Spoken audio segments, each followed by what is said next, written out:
تريد طيورك نهزمن؟ تعال وياي. اول شيء تعلق الرايه مالتك فوق القفص او شوف المكان اللي يحطن عليه، هاي شغله واحده. ثاني شغله تسوي تفتح الباب وتطب لهن عيني تقول لنا السلام عليكم. لا مو شغلكم عمي ترى كذب. تطب لهن بشغله حلوه. اقول لك شنو هاي وصل سودا عندك طب لهن اول شيء جلد اذا ما حصرتهن حصلت تشلب حاشاكم.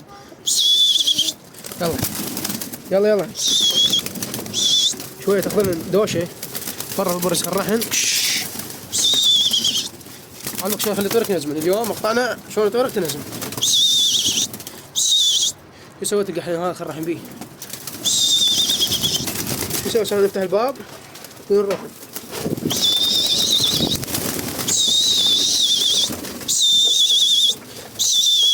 نفتح الباب الخاطر الله. يلا يلا يلا يلا يلا روح روح.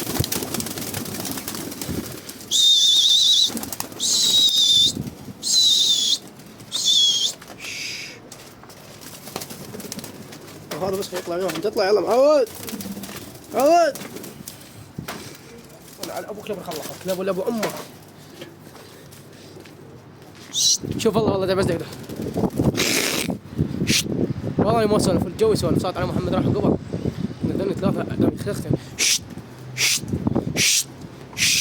اليوم هو اليوم العب بها لعب اليوم. صلي على النبي. شوف هنيك علقن فوق بالعالي هذول ثلاثه الحق. يلا خليكم وياي عمي. شوف الطيور راح تيجي بالجهه مال الشهداء.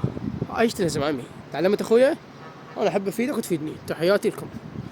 انتم ان شاء الله ارجع صار لكم حلو حلو.